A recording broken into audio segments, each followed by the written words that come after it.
The party was supposed to be a beautiful evening. I had gone there with my wife, expecting her to stand by me like a real partner should. But the moment we stepped inside, she vanished into the crowd, laughing and chatting as if she had come alone. I stood there, watching her, my chest tightening with disappointment. At first, I tried to ignore it. Maybe she just wanted to mingle, I told myself. But when I walked over to her group and she waved me off like I was an unimportant guest, the shame burned deep inside me. People saw it too. They saw a husband being treated like a stranger by his own wife. It got worse when a woman walked up to me with a sly smile. "Since you're single tonight, dance with me," she said. The words sliced me open. She wasn't wrong. I looked single because my wife had abandoned me. My wife didn't even notice. She was too busy enjoying herself, acting as though I didn't exist. I accepted the dance, not out of joy, but out of humiliation. As I moved awkwardly across the floor, I saw the way others stared. Some smirked, some whispered. They knew what was happening. My wife didn't come near me, not once. The shame turned into anger, boiling silently inside me. After the dance, I excused myself and stepped out for air. That's when my anger turned into something else. Resolve.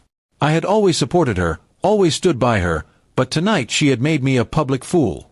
If she wanted to treat me like I was invisible, then she was about to learn what it felt like to lose me completely. I walked back inside and spent the rest of the night quietly observing.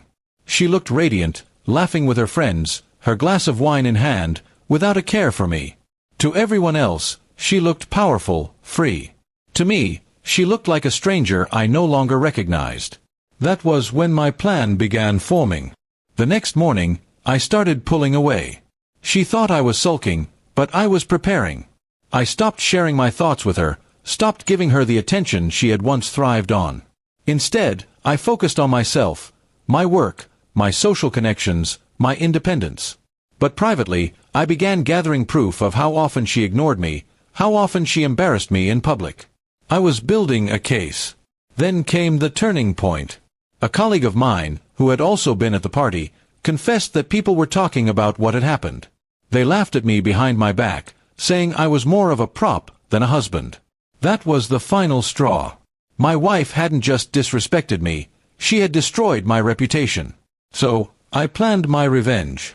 I waited until her birthday party, which she had been eagerly organizing for weeks. She wanted it to be grand, with all her friends and family in attendance.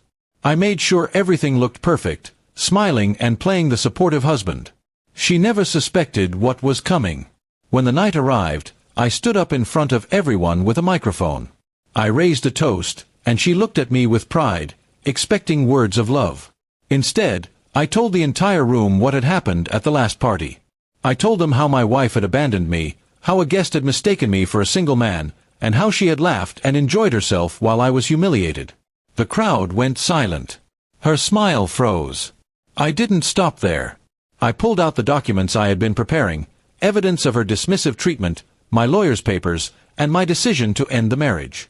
Right there, in front of her family and friends, I handed her the divorce documents. Gasps filled the room. She tried to laugh it off, tried to deny it, but no one was smiling anymore. The same people she had impressed by ignoring me now stared at her with pity and disgust. Her face turned pale as whispers spread through the hall. I left the party without looking back, leaving her standing there, humiliated in front of everyone she had wanted to impress. The same way she had humiliated me, I gave it back to her 10 times worse. That night, she wasn't the star of the show, she was the lesson. From that day on, I never saw her the same way again. She wanted to play games with my dignity, but I ended the game with my revenge. I walked away free, and she was left with nothing but shame, regret, and the memory of the night her own husband destroyed the image she worked so hard to build.